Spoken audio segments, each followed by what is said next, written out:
Hello, world and universe. Welcome to the Trevor Donald Experience. Manifest your truth. And if you're new to the channel, please hit that like and subscribe button.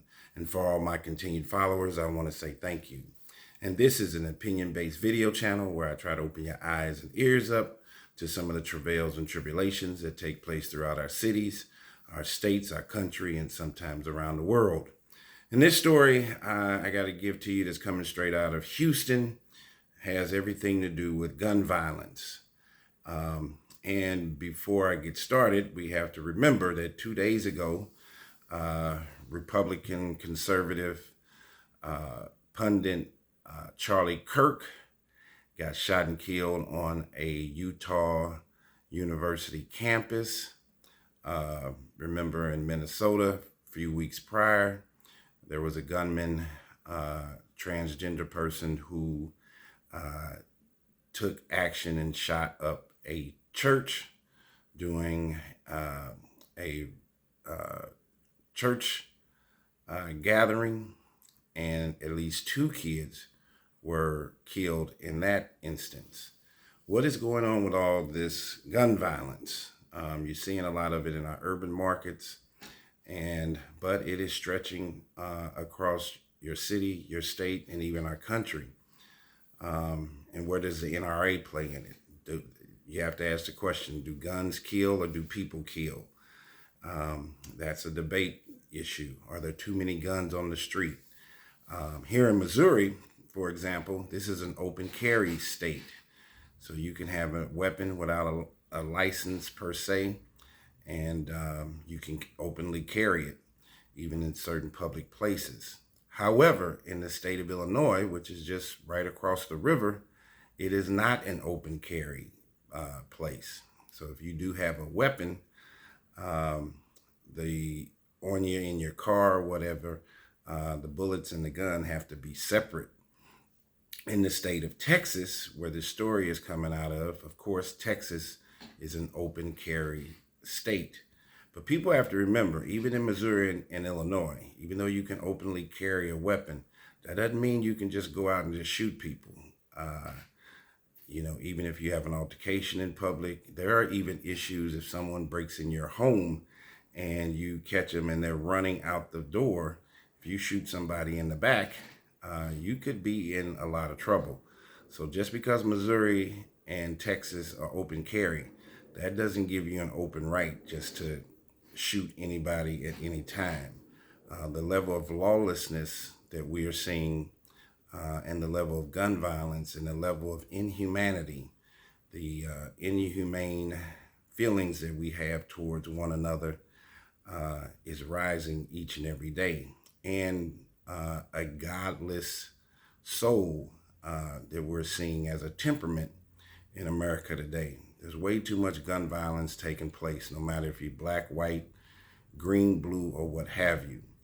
And this particular situation deals with a 41-year-old man and an 11-year-old boy. Let's get into it. If you haven't heard about it, it's the Ding Dong Ditch shooting, where the suspect was waiting in the shadows. These young kids were going around. It's called the Ding Dong Ditch game, where they ring doorbells of random homeowners. And allegedly, these 2 kids evidently went to the wrong home, and the end result was not good. So a man has been charged in the deadly shooting of an 11-year-old Texas boy who was waiting in the shadows as the child and his cousin played a ding-dong ditch prank on this man's Houston home, police said. The suspect followed the boys as they ran away before he opened fire, according to Houston Police Sergeant Michael Cass, the lead detective on the case. Cass told CBS News the suspect was waiting in the shadows in his own side yard behind a fence after the boy and his cousin knocked on his door on a Saturday night, and then they ran away. So these 2 young kids were just playing a game. The boy, identified by police as Julian Guzman, was attending a family gathering about a block away from the East Houston neighborhood, and after getting bored, decided to go with his 10-year-old cousin. Now, this is an 11-year-old and a 10-year-old, and play the Ding Dong Ditch game, in which pranksters ring the doorbell or knock on the door of a home and then run away. We all did stuff like that when we were kids. Police said the two cousins had knocked three, on the suspect's door within a span of about 15 minutes. On the third knock, the cousins ran as fast as they could, but the homeowner, on this third situation, listen to what this homeowner did. But the homeowner was waiting behind a fence in his yard. Guzman, the 11-year-old, was recording the incident on his phone, said police, showing himself knocking and running. Shots are heard on the video, police said, and there is an audio of the boy gasping. Guzman's cousin told police he didn't know what to do. Now, the cousin is a 10-year-old. Guzman is 11. The 10-year-old didn't know what to do, only what he had seen in movies. So he tried to pick his cousin Guzman up. The boys appeared as children, not threatening in any way, Cass said. Guzman was wounded when police arrived at the scene and taken to a local hospital, where he was pronounced dead on that Sunday morning, police said. The perpetrator, the homeowner, is Gonzalo Leon Jr., 42, who has been charged with murder and booked into the Harris County Jail, according to online records. A judge set Leon's bond at $1 million on that next Wednesday, due to the ongoing investigation and potential upgrade of the charges. So follow me. These two boys, 10 and 11, were randomly ringing doorbells in the neighborhood, and they went to this man's house 3 separate times within 15 minutes. And by the third time, this Mr. Leon decided to hide out in his backyard and then shoot this kid. There was no threat to him at all. There was no threat to his home. Even though Texas is an open carry state, that does not mean you have an open season to just shoot anybody you want to. This guy is in a lot of trouble, and he killed an 11-year-old.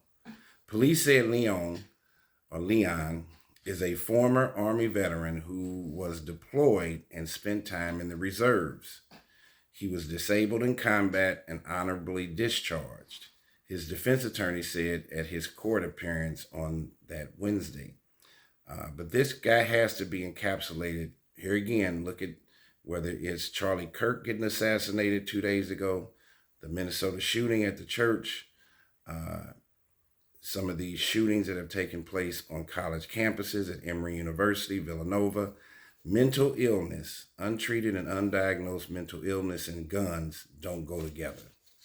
Now listen to the number of, remember, this gentleman was disabled in combat and honorably discharged. So he'd been in the military, he's disabled. I'm sure there's mental issues or mental acuity issues that's going on with this gentleman. But he also had a handgun and 20 other guns and tactical and smoke grenades were found during a search of this man's home. Looked like he may have been a collector of firearms, Cass said.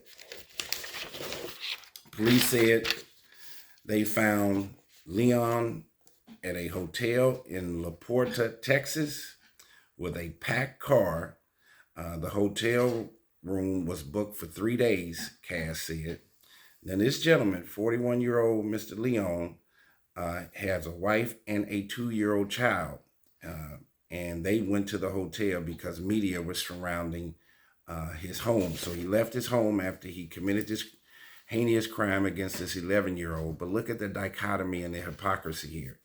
This man allegedly guns down an 11-year-old kid for ringing his doorbell multiple times. I know it's annoying, but that does not mean that should result in death of an 11-year-old child. Conflict resolution, mediation, taking a deep breath for 2 minutes and trying to make the right decision, went straight out of the window.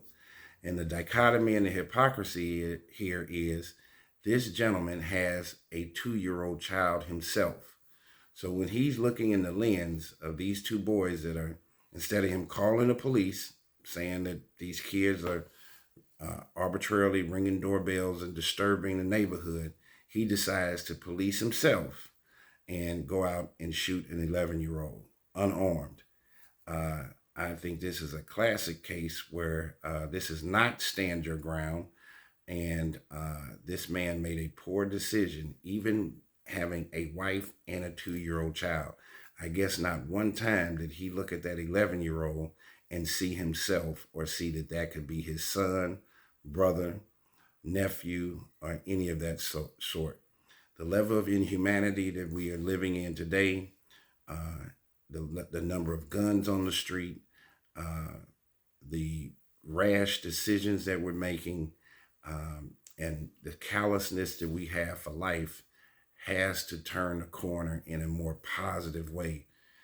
We are going down the wrong road. I don't understand how this gentleman could look and see. You can definitely tell the stature between an 11-year-old and a 21-year-old or 31-year-old. And for him to make that decision with a wife and child in his house to go out and hide in a bush and ambush these two kids and to allegedly shoot one of them and kill them is just beyond me. We got to get back to a more faith-based, living our life in a positive, righteous way and a God-fearing way. This is a sad story on all parts. That family that just lost their son, who was 11, there was a gathering up the street that particular night, and to get the call that their son or nephew was just gunned down based upon a prank, a ding-dong ditch prank, is beyond measure.